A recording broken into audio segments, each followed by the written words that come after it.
My name is Karin Weekes. I am the editor at BioWare at Animation Studios, and welcome to our panel. I will let our esteemed panelists introduce themselves. Okay, shall I start? Is that in? I'm Neil Thompson. I'm the Director of Art and Animation at BioWare. I've been in the games industry for coming up to 30 years, which is terrifying.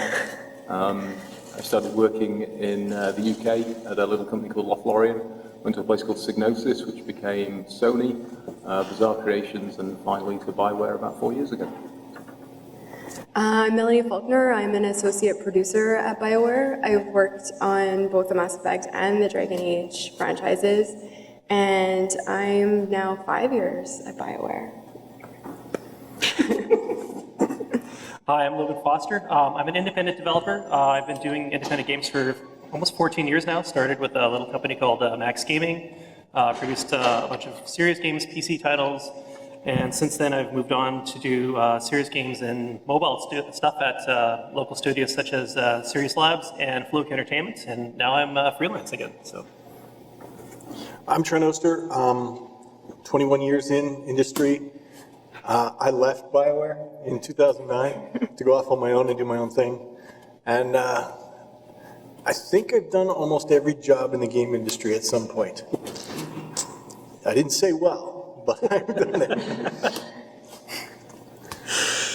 And I'm Patrick Weekes. I work with my wife at BioWare, and I've worked on the Mass Effect trilogy and now on Dragon Age, and I'm one of the writers.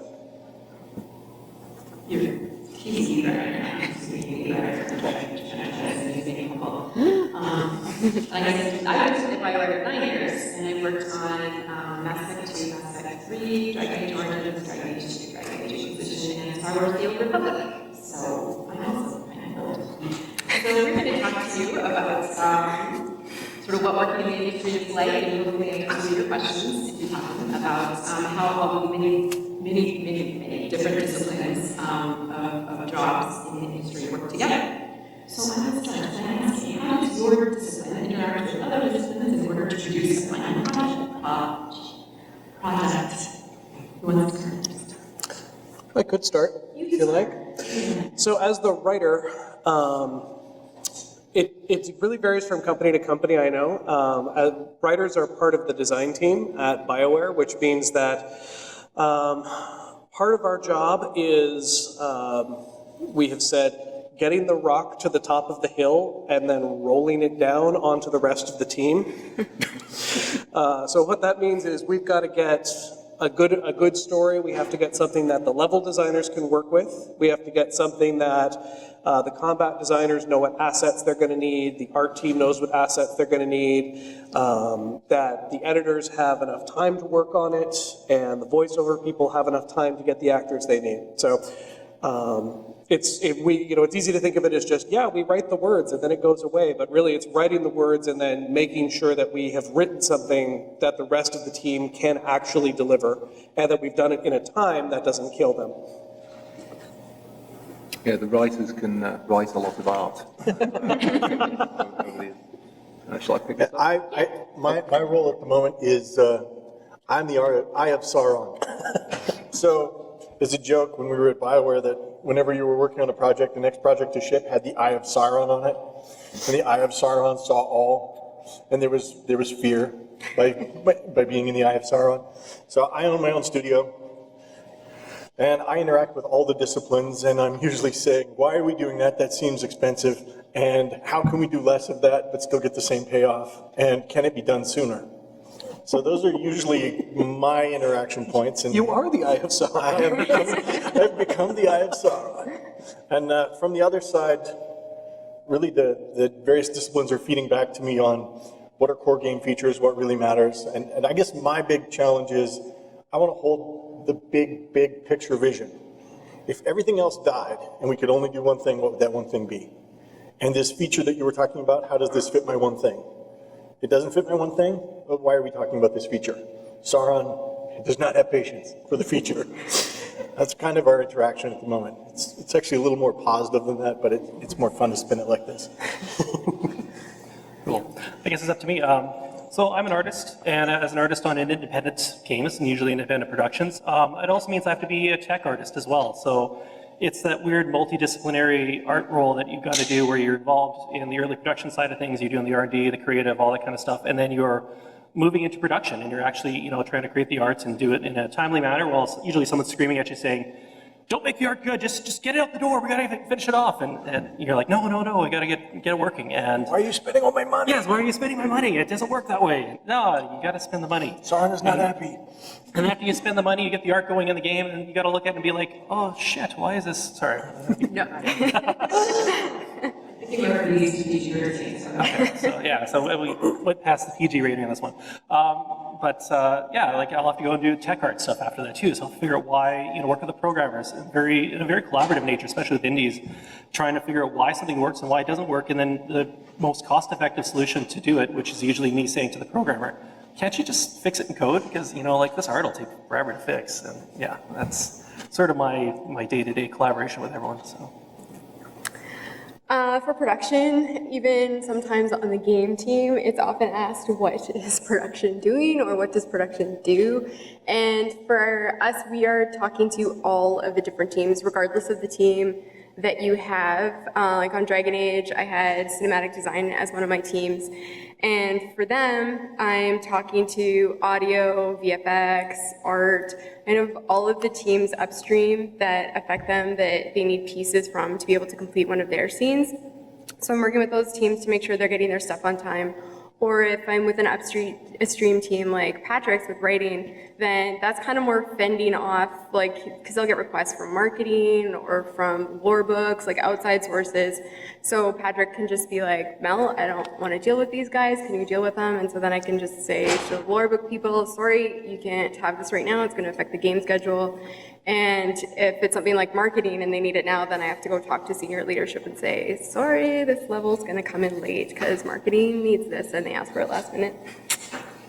Cheaper faster. It's a lot like for butterflies.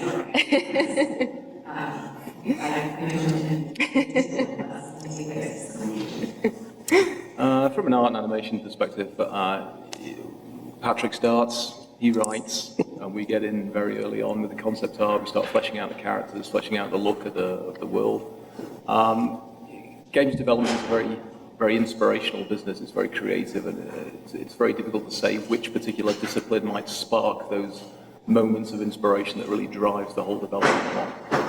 We're very fortunate at BioWare. We've got hugely talented people, like the people around this panel. And I think what happens is that, the writers write, the designers design, and ideas start to flow, and the art starts to happen. And then what tends to happen is one discipline will suddenly push forward past all the rest. And I was thinking about Dragon Age Inquisition the other night and how that kind of the development of that panned out. It was really the environment art that got started soonest on that game.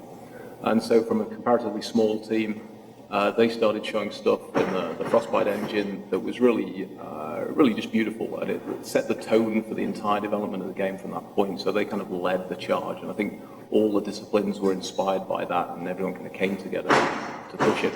But for art and animation, we're there the whole way through. It's back and forth with design, with writing, with engineering from a technical art perspective to make sure what you're trying to build will actually run. From a production aspect, there's always can you make it cheaper, faster, better? From my personal perspective, it's about, at a studio level, making sure that the sort of quality is there, that this is worthy of being a BioWare product. And also certainly around the resourcing, what are the priorities in terms of the roles that we need to fill on this game? Who's going to do what, and how are they going to do it? I really try and motivate people. It's game development is about the relationships that you build within the studio to try and drive people on to exceed what possibly they may have thought was possible of themselves. So if you can create an environment that is inspirational and creative, then great things happen. Yeah, oh my God, ballrooms are the sweet around the office. That's very and just to briefly talk about what I do, editing and BioWare is a super multifaceted job. We do work with writers, do what we consider traditional editing, punctuation, grammar, and stuff, but also working with usually teams that have to take writers on each game, and I'm working with a team of 4 writers. And so each of us was going to team up with the writer to make sure that we're understanding where the voice of particular characters are coming from, so we can help maintain character consistency. We are often the team that sees all the protagonist lines, so Trevor or Lisa, for example, and try to make that sound like make sure that they sound like they were written by the people when in fact they were. We also interface with our voiceover departments and the localization teams, so as writing is on the assets, we work with them to help get those out to all many people who work on being able to translate questions. Sarah alone was like to the writers and they played version. There's some really weird stuff and explaining to people who have to really make sense in Polish is not always the easiest thing. It's super fun. So, how did we get into our jobs? This is always a very question. Let's start with Trent. How did you work this last time? The question was what? How did you get to your current job? How did I get into my current job? If you were here at the keynote, I kind of gave that away. I said, how hard can it possibly be to make a video game? Can't be that hard. It was that hard. Oh, it was worse than that. And I was in the third year of my computer science degree. I was going to go back in the end of the summer to do my fourth year of my computer science degree, which would be a logical computer science-y thing to do. And we started a game at the beginning of the summer with the deal, if we can do it, if we can do this, we're going to be big P professional game developers at the end of this. End of the summer hit, we made Blastoids 3D. It was shit, but it was, if you knew how to high mem your mouse drivers, you could get it to work, and it was a game. So it meet the requirements. So we started on the big game that became Shattered Steel. And at that point, Greg Zeschuk had brought in Ray Musica, Og Musica, and we set up BioWare. So I got into the business by making my job, which is the best way to get in. Despite what anybody tells you, when you make your own job up, nobody can tell you you're doing it wrong. I guess to me, so I graduated from NAIT back in '98. Multimedia technology, all that kind of Photoshop, 3ds Max, all that kind of weird stuff that was there, software that's not even in use anymore. And I really wanted to get into games. And unfortunately, the only studio in town was BioWare. They weren't looking for guys with my talent and my skill level, which at that time really wasn't that good. So self-reflecting back then, yeah, it wasn't suited then, but really wanted to get into games, really wanted to do games. And so I looked around for people that were making stuff, and I eventually found a wonderful community called Garage Games, which those of you that actually can think back to the year like 2000, 2002, and were in the games industry, or at least looking at it, they were the first guys to really come out with a commercial game engine for indies that was cheap. It was $100 per license, and you can get into it and start making games. And it had been used in this wonderful title called Tribes 2, and people were like, "Wow, this is amazing!" So I mean, it was Unity before Unity. And so I really got into that, and I found a really cool mentor that sort of helped me get along the way. Level up my skills that I didn't quite know about just yet, and help push me along. And then in turn, he helped me learn a lot more about the engine, and I ended up becoming one of the community technical experts on getting art into the 3D, Torque 3D engine, which was not an easy thing to do back in the time. And because of that, it just parlayed itself into companies and studios looking for my help and my expertise to kind of help out to get their art content into Torque. And that ended up becoming a full-time job, which ended up becoming what it is today through all the little ups and downs and hiccups and disruptions in the industry with new technology and stuff like that.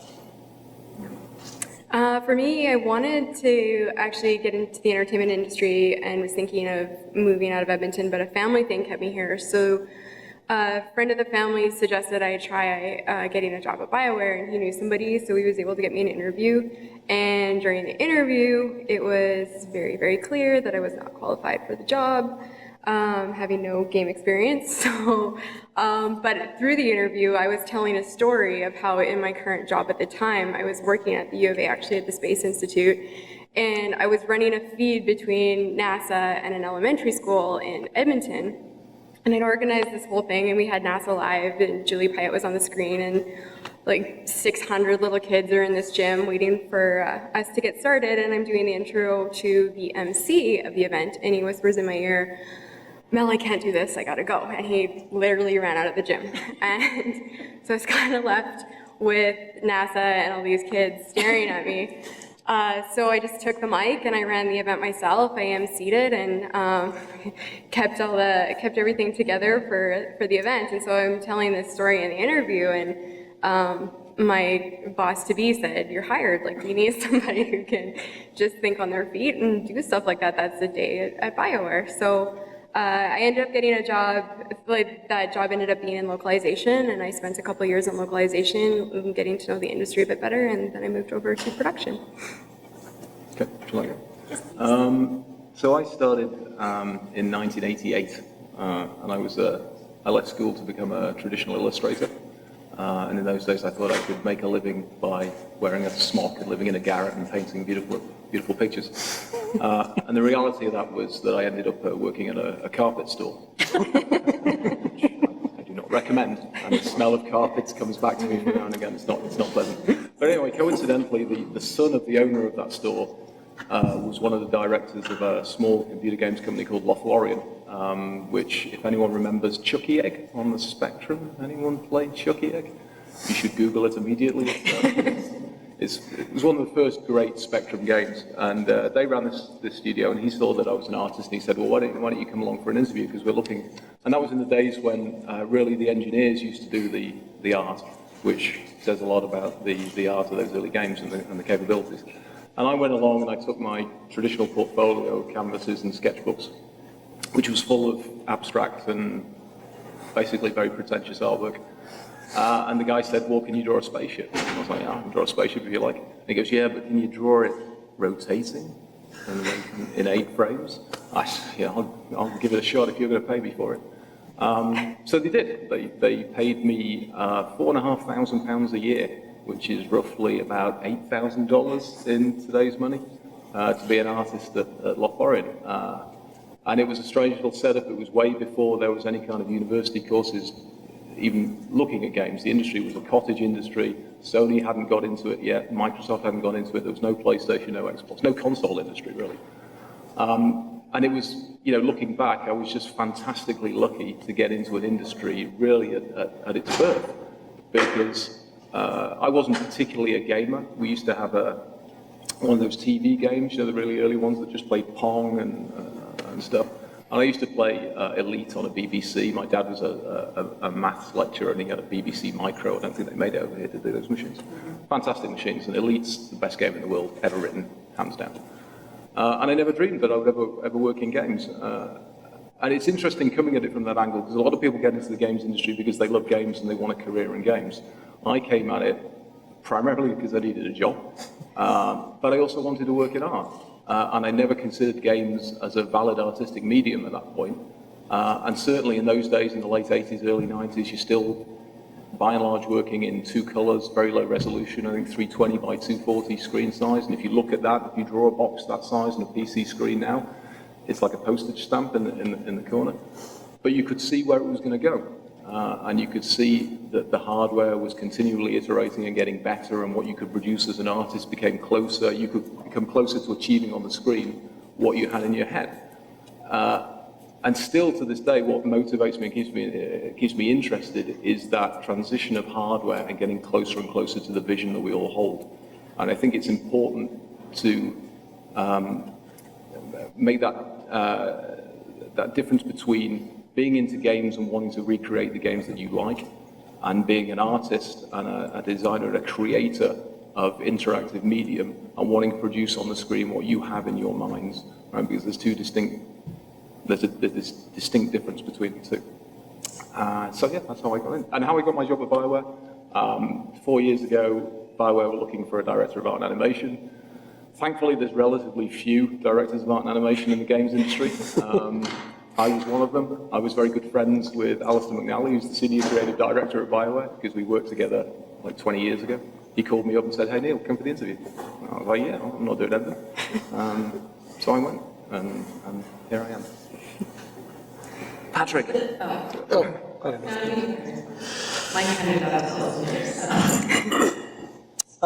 So, I loved BioWare games before I ever worked at BioWare.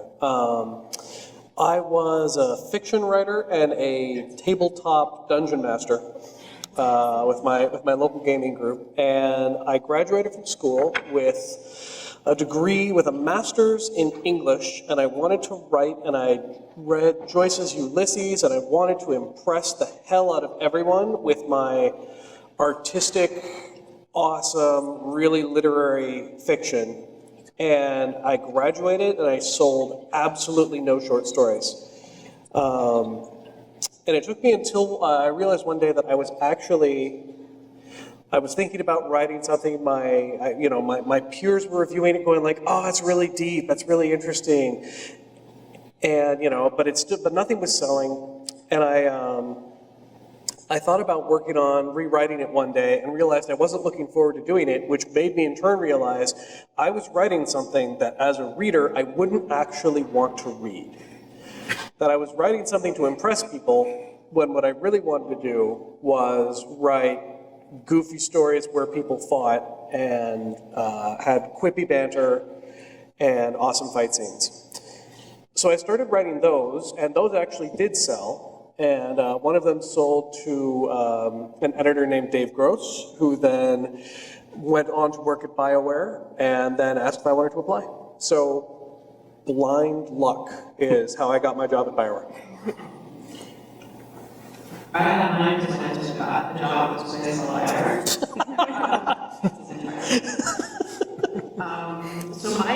I'm just thinking of saying I didn't sort of start out when I did with the intent of working in games. My degree is in communication and I have a master's degree in journalism. And so when I was doing that, I realized that I really liked editing and writing the headlines a lot more than I liked targeting investigative journalism.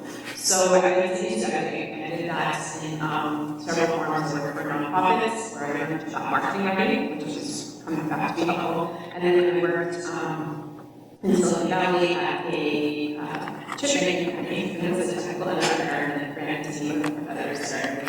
Like, our philosophy is that we turned engineering into English so that it could be, on a website and people could read it.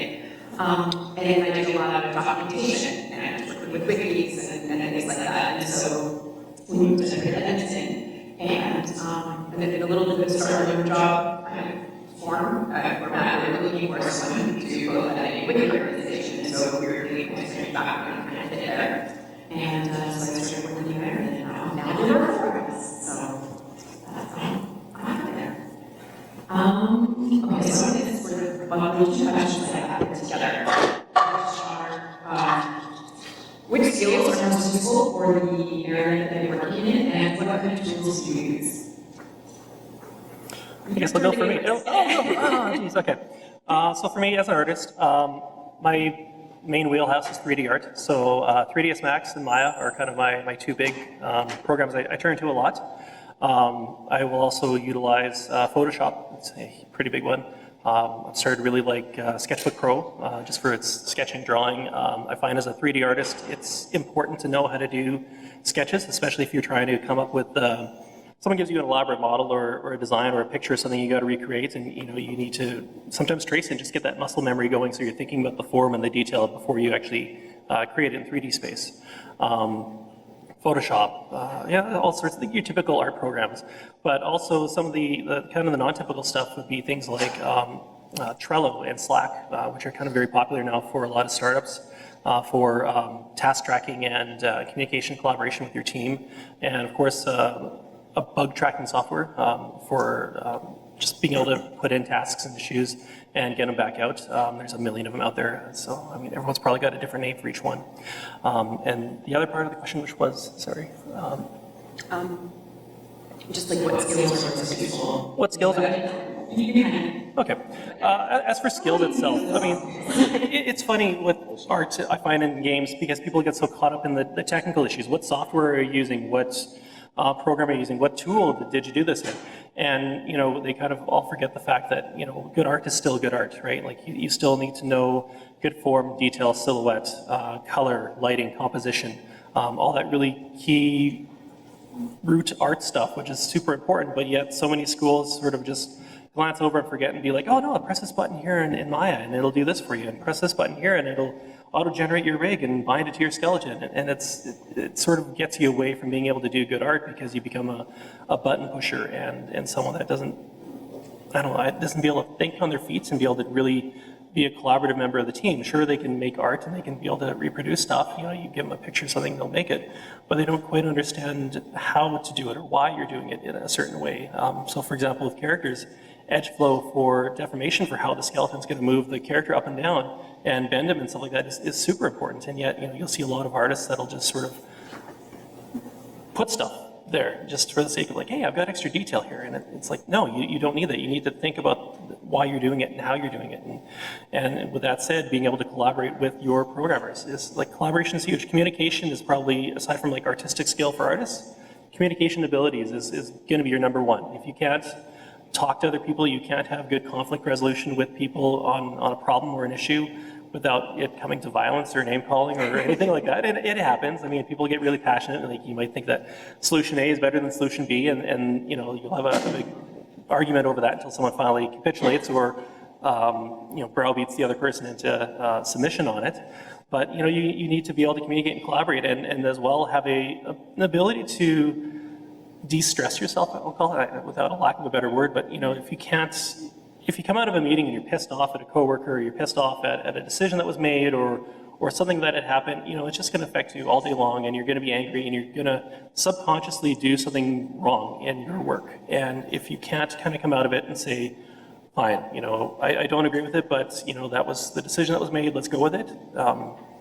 You're not going to succeed in this industry. You're going to sit there and you're going to, you know, burn yourself out with anger and substance abuse and who knows what else kind of thing, because you know, you just can't handle it. You got to be able to de-stress, and to me, those are the big things for me as suggesting for an artist. So. I just need to jump in and say that all that's good. And you talk about the different special study. Sure, I will totally talk about that. Just a little bit because you got to talk about what we're talking about. Yeah, so I was going to say one of the most important skills, because really as the writer, the main tool I use is the keyboard, and it doesn't get a whole lot more complicated than that. They'll give us all kinds of interfaces and things that make the keyboard do the stuff that gets the words into the game, but it's basically always going to be me typing on a keyboard. But the functional skill is learning to collaborate, learning the difference between this is my story, and if the editor accepts it, they might make a couple of editorial suggestions, but otherwise it's mine, and I own it, and it comes out and has my name on it, it's awesome. And here's a video game that anywhere between 10 to 150 people might be working on, and all of them care about it as much as you do. And all of them have their perspectives, and they might not see how what they want to do is screwing you over. You might not see that the thing that is totally important and will make the story so much better is screwing over an artist who's been working on a level that you just kind of want to completely change. So what Karin is talking about, our special snowflake, is just trying to own that. Because if you pretend you don't, if you pretend that you don't have a strong opinion about something, eventually it just eats you up inside. It burns you out so fast. So what we try to do, at least me, some of the other writers at least, we call it special snowflake time. If someone says, hey, okay, we've had this meeting, the level designers, the level artists, the cinematics guys, they all agree this level isn't going to work, it's not coming together, and we need to make this change, and we understand that blows up all your writing. And you will just go, I'm going to get back to you on that. And you go outside and you give yourself 15 minutes of completely unprofessional special snowflake time off by yourself, going, oh my, those idiots, how do they not, I have to make words and they can't understand my brilliance. And then when the 15 minutes are up, you go back in and go, okay, we can do that. Okay, great, I think we could still make something good. All right, good talk. And that's how you work together on that. Figuring out like that level of collaboration, getting over the fact that yes, sometimes your stuff blows up and sometimes your stuff blows up other people's stuff. And that at the end of the day, you all want to make a good game. I can, that's actually a good thing for, because what I would have said for production is emotional intelligence as a main skill, because that's the thing, especially in the last 6 months, a year, depending on whatever project it is, it gets really, really tense. And for production, your job is to facilitate a creative environment for your team, and that gets really, really hard when all of these things are happening in a day and all of these changes are happening and team's not happy about it. So it's knowing that you've got this team, but also that they're all individuals and they're going to react differently to the exact same information that they're getting. And so being able to diffuse that, like somebody like Patrick, you can give them the special snowflake time, that they need that, let them go do that. Other guys, I've got a designer who, after something happens, you need to talk to him immediately, or it's just gonna fester and something really bad is gonna happen 5 minutes later. So it's knowing your team, it's knowing how to read a room. Skills like that really, really, really help with production. And also, for me, say-do ratio is a really big thing. I don't even know if that's a skill, but I think that's a really good piece of advice. Just if you say something, you do it. You're building trust with the team, and you're not going to be able to do your job well if your team doesn't trust you. And so building trust with them in the beginning is just, you say it, you do it. You say it, you do it. And you work like that. If I could add one other thing, I think this actually relates to something Trent said earlier. But I think one of the most valuable functional skills that I've learned, regardless of what position you're in, is every mission, the game overall, but also every plot, every major quest in the game has a razor. Or the razor is what we call it. It's the razor, the theme, whatever. The razor is a one-sentence definition that says, this is what we want people to remember about this later. And we call it a razor because the goal of the razor is to cut away anything that isn't actually necessary for that. And I think a lot of times it's easy for people I'm creative, I love writing my crazy weird stuff. And I know artists are the same way. All designers, all content creators are the same way. And it's really easy for us to kind of go off in 100 different directions. And having a razor that says, okay, what's the theme of this mission? What is absolutely important? If we had to cut everything else, what is the one thing that we want people to remember from this mission? Okay, we want it to feel like you're storming the beaches of Normandy in World War II. That's what we want. Okay, good. That's awesome. So everyone has to agree on that. So what do we need? Well, writing, all I need is some barks going go, go, go, go. Oh God, I'm getting shot. Art, My leg. art, we probably need a beach.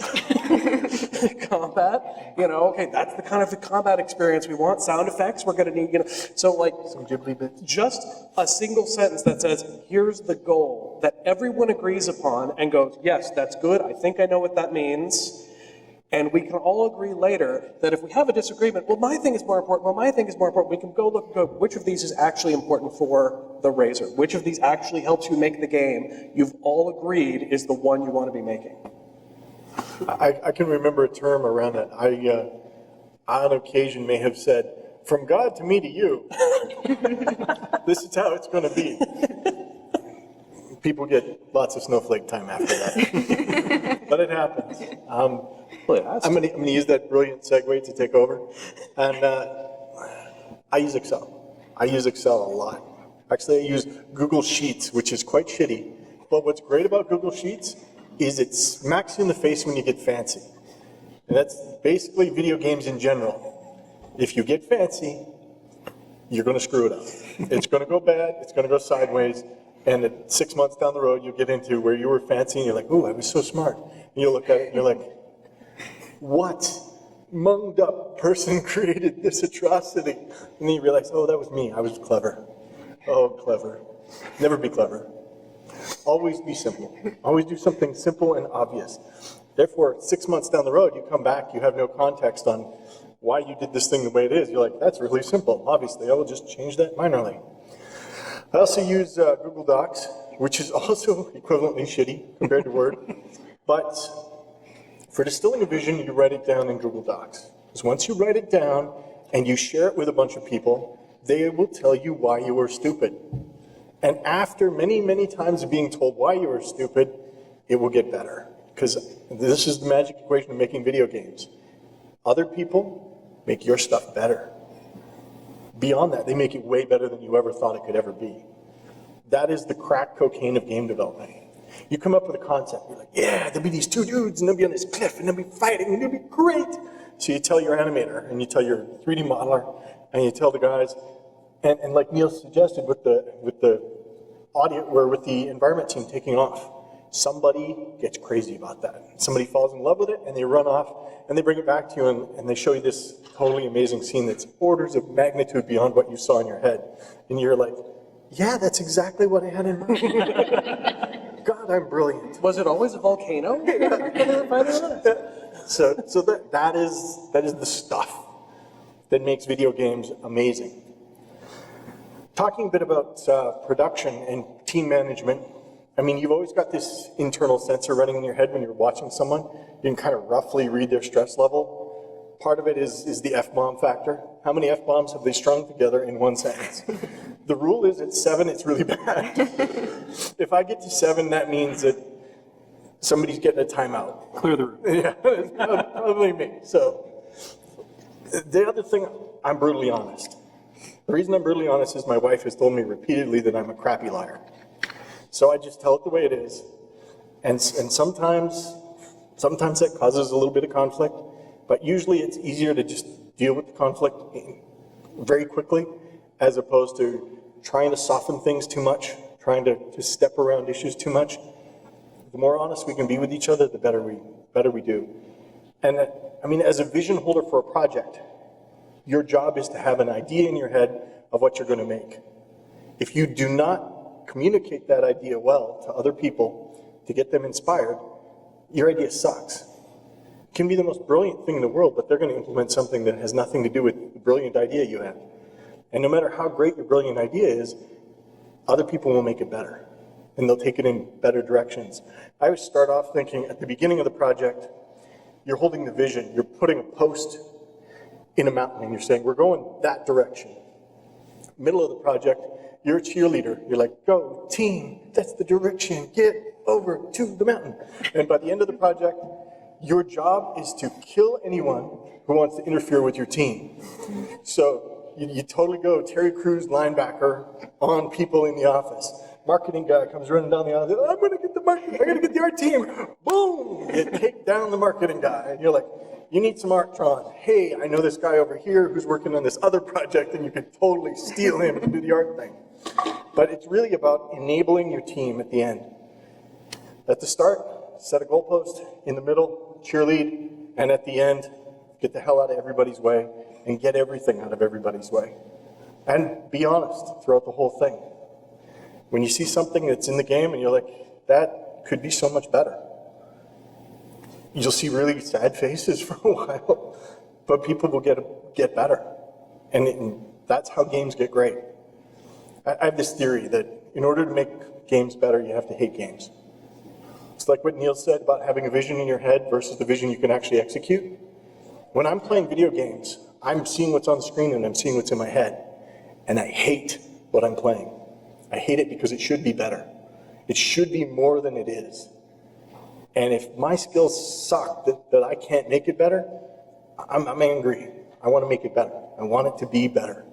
And I will sit down with whoever I can to try and make it better. And the team just feels that. You know what you're making, and you know when it's awesome, and you know when it sucks monkey balls. And when it sucks monkey balls, you're letting your friends down, and you feel it, and you want to make it better. And the key thing is trying to manage that and have a life and exist as a normal, mostly functional human being at the same time, which is kind of the challenge of the game industry. In our studio, we're old guys. We have a no-crunch policy. We can't. I've done too many hours over the years. I just can't handle it. So 6:30, we shut it down, go home, come back the next day. Your orders of magnitude less freaked out, and it just seems that much easier to handle. So time management, being able to deal with people, Google Docs and Google Sheets, those are kind of my tools.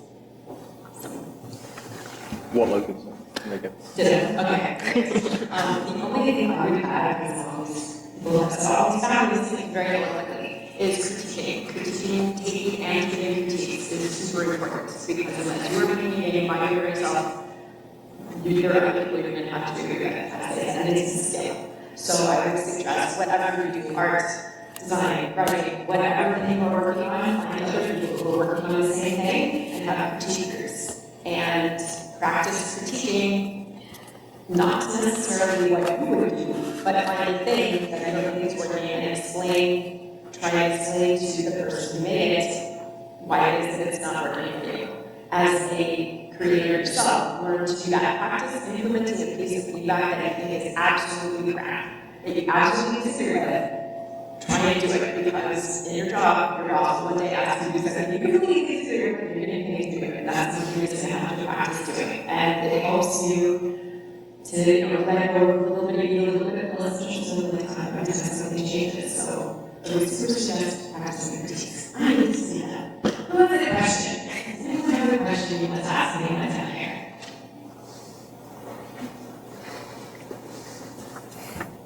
Hi, I'm Laura. I'm an illustrating student at GDX, was working on that.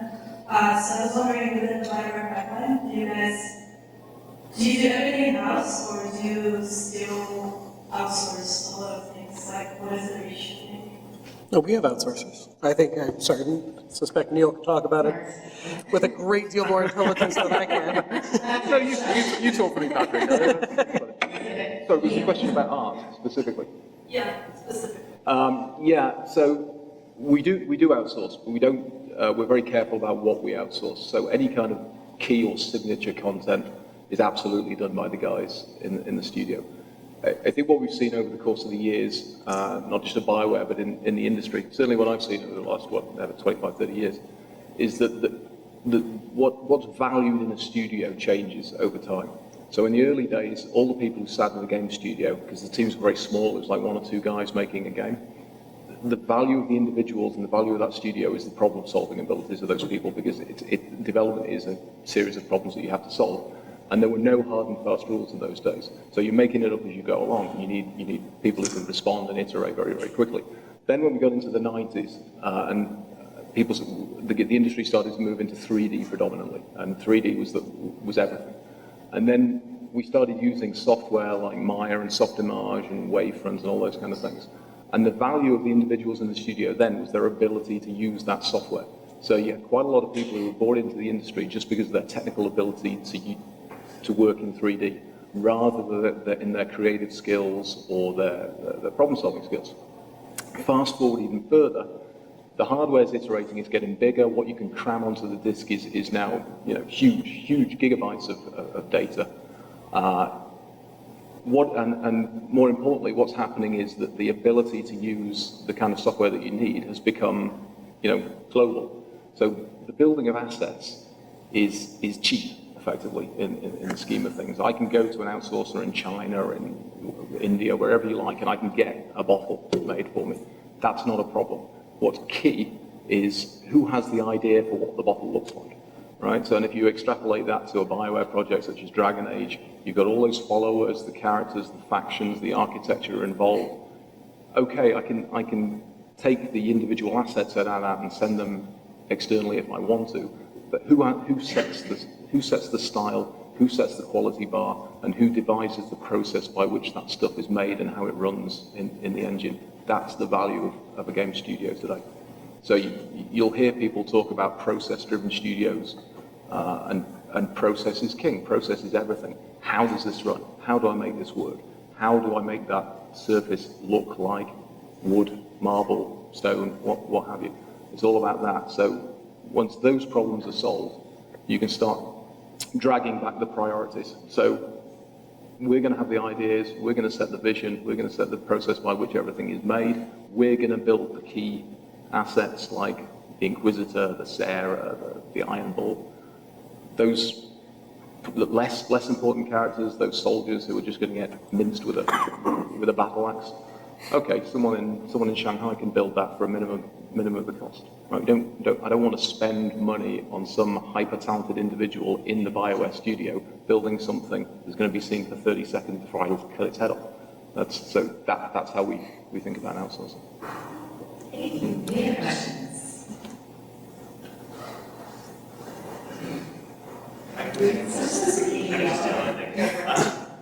You guys made mention of using razors earlier. like common razor when there's? Oh, good question. The question, for those of you who aren't in the first two rows, was I talked a little bit about razors, and do different disciplines share a common razor? The answer is yes and no, at least BioWare. Yes and no, because we use different razors.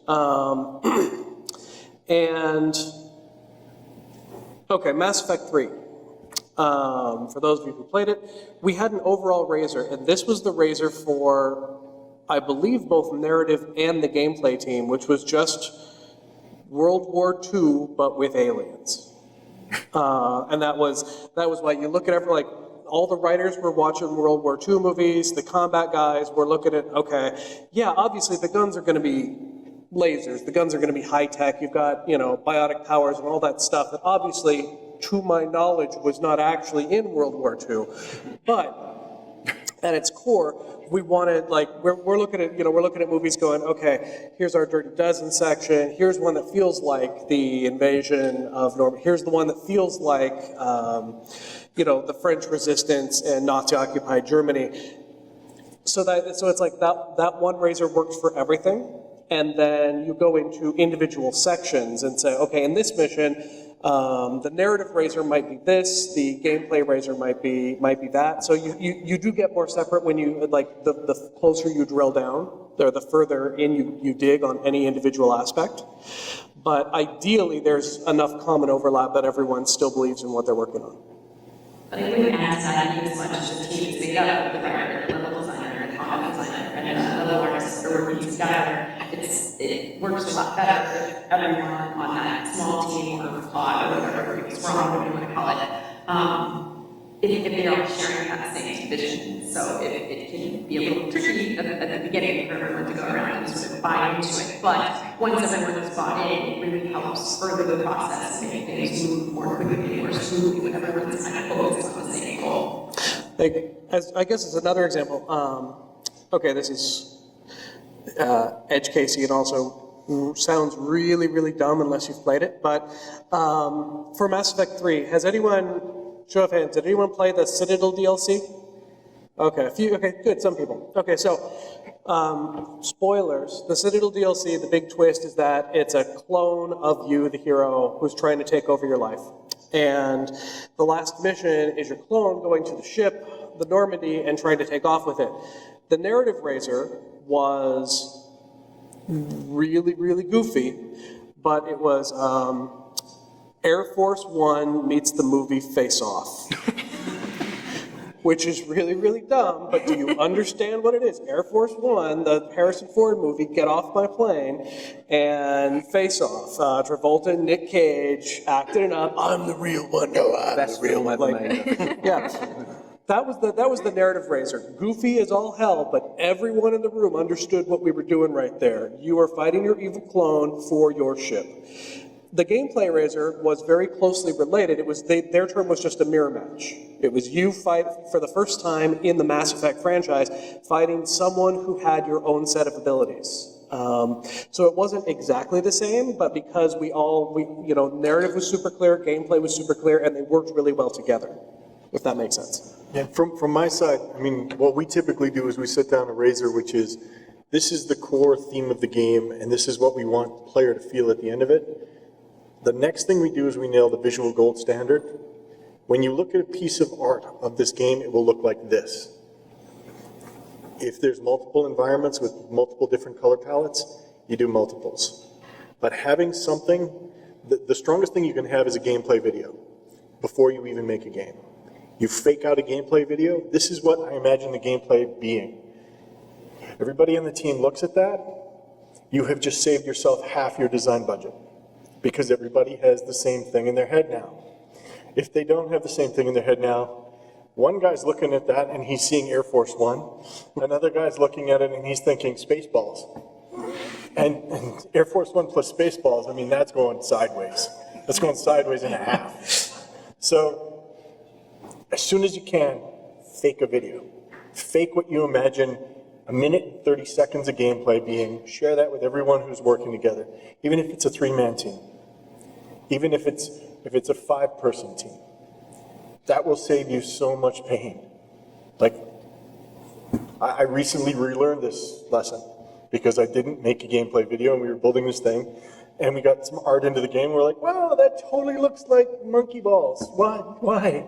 Oh, I was thinking we were going for this thing. We're like, so not going for that thing. We're thinking about this thing over here. Video. Gold standard. Gold standard means this is as good as I want the game to look when it ships. And it's just fake it. Just fake it out. Yeah, something back there. If you felt like doing stairs, Karin.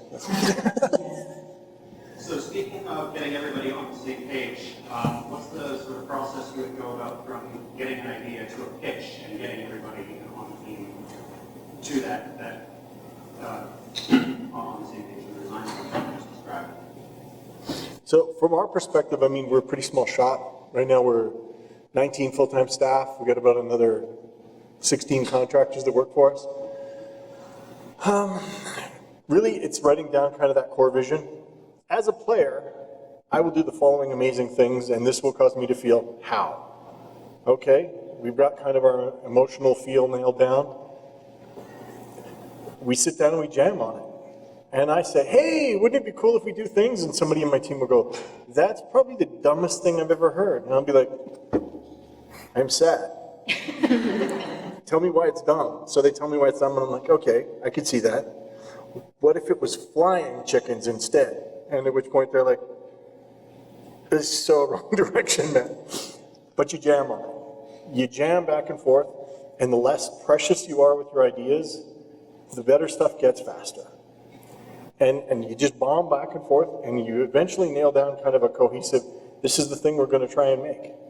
And then from there, you build a couple key art assets. You put that into a pitch deck. You come up with a rough, okay, if we're going to do this thing, here's a rough kind of story plot. There'll be this many assets required. You throw together a rough budget, rough timeline, rough skills requirements, and you put together kind of a project proposal. And you send it to a publisher, and they say, piss off. We won't give you the money you want, and so you get mad and you fund it yourself. And that's kind of my experience in the game development space. Okay, I think we're in 5 minutes. We started 5 minutes 6. So to wrap up, I was wondering if each of you could share with us, if you could say, give people who aspire to do the job you were doing one piece of advice, what would it be? I can do mine. That's okay. So when I was getting ready for, every time I get ready for a peer review is when the writers they basically we've all written it. We've gotten it to a point where it's playable but not pretty. The combat might not be in, but you can at least play through and play the story. Before every single peer review, I go off by myself, I eat lunch by myself, I'm extremely nervous so I can't talk to people, and I think, are they going to get my art? Are they going to get the beautiful, precious words that I tried to put down? Are they going to understand the artistic intent behind it? And every single peer review, I walk in and go like this, and then every single time, the feedback I get is, I didn't know where to go, and I didn't know what I was doing when I got where I went. So as a writer making video games, the most important thing you can do, the absolutely vital thing you have to do, is make sure that at every step, the player in your game knows where they're supposed to go next and who they're supposed to punch in the face when they get there. If they know that, you can pretty it up from there. Everything else can get better, but if you don't know those things, you can't fix it. I guess I'm next in line. The most important thing, you're making games. Nobody dies if it doesn't ship. Children will be born, things will go on, you're making a game. If it's midnight and you're hitting a wall and you're crunching to make something happen, you're making bad decisions. Just go home. You come in the morning, like, it's funny when you watch Crunch Time. At the end of the night, a bunch of insane, frazzled, batshit crazy people leave the office. And in the morning, a whole new staff shows up all nice and refreshed and ready to go. Unless you run the Crunch Time a little too long, at which point the batshit crazy shows up in the morning, and it lasts all day, and it never goes away. And I got into a diminishing cycle at the end of Neverwinter where last 2 weeks, we put in 212 hours. And I worked 7 days a week, 14 to 16 hours a day for the last year and a half before that. I couldn't watch Disney movies. I would just cry. Bambi, I could not take Bambi. That was hard. And it fundamentally kind of broke me as a human being. And it took me like years to get back to, I still have trouble with Disney, but I think that's a personal flaw. But crunch time isn't worth it. In order to make something great, you gotta have a clear head. And you gotta be rational, and you've gotta be smart, and you've gotta hate it. You gotta hate it for what it is versus what it should be. And you gotta strive to make it what it should be. And like, critique is core. If you can't tell somebody what's wrong with something and they can't take it and use that information to make it better, you can't make it better. And iteration is the key to making it better. Well, I was going to say critique, but trying to sum that one up. So I guess I would say, don't be afraid if something gets thrown out. I've worked on a lot of indie projects where you start on something, and you work on an idea, and it might come from a game jam, or you might be just jamming out something or creating something, and you realize partway through that it sucks. It's complete garbage, utter shit. It should be thrown away and redone. And somebody will always look at it and say, oh, but we spent so much time on it already. We got to find a way to salvage it. And then you just spend up more time and resources trying to fix up something that's garbage. It had a poor foundation to start with, but you keep tacking on more stuff on top, and it keeps collapsing, and you keep putting more support structures on the side to keep it from collapsing, and it doesn't work. And you have to really, I think, understand that sometimes you do, unfortunately, need to start again from scratch, and you need to tear it up down to a point where you can get a solid foundation built and build back up again. Because if you don't, you're just going to end up causing problems, and you're going to cause production issues and cost overruns and anger with a lot of people, and just general pissed offness that nobody needs and wants, and distracts from the production of the game and the collaboration that you're making, and just doesn't contribute anything at all to it. So. For me, one of my senior producers at work gave me really good advice when I was first starting out, just because I play games all the time, but he said when you're playing games, start to pay attention to the emotion that you're feeling when you're playing them, and like those specific points that are hitting them, like especially the drop your controller moments, the ones where you need to put it down. I don't know if anybody in here played Dragon Age Origins, but yeah, the moment where there's a moment where you have to decide if Alistair, who is currently my husband in the game, has to sleep with Morrigan or not to save the world. And I was so invested in the game, I had to put the controller down. I was like, oh my God, like, he's gonna be really upset at me, like, what's gonna happen? And I was so involved and invested in the story that it took about 20 minutes before I finally made a decision. And, but things like that, when those happen to you in a game, when you're really overcome with something or you're loving something, think about those moments, even write them down, and then take them with you when you're designing something or critiquing something or looking at something, and bring that to the table. I guess my one thing is, don't forget who you are. If you're in the art and animation industry, you're an artist.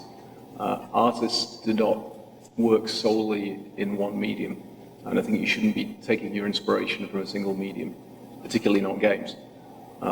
There is a world of art out there, be it classical, contemporary, sculpture, architecture, writing, poetry, music, all of these kind of visual stimuli. And you as artists should be out there absorbing that every day. And if you can't visit these wonderful places, then there's the internet, which, as I understand it, has access to most of these things. And you should be absorbing that creative stimuli and then using that to inform your work. When I'm reviewing a portfolio, I don't want to see a, beautifully rendered shepherd. I've got a guy who can give me a beautifully rendered shepherd. I want your take on a future warrior, and I want that to be informed not by Mass Effect necessarily in totality, and not Gears of War, and not Call of Duty. I want it to be informed by what makes you creative and the stimuli that you've picked up on and have regurgitated and really taken your own spin on it. You know, I like to call it having a broad inspirational palette, because you as an artist owe it to yourself to have that. You know, don't limit yourself. It's a big world out there, and we should be investigating it. Thanks. Thank you. That's a big one. Boom!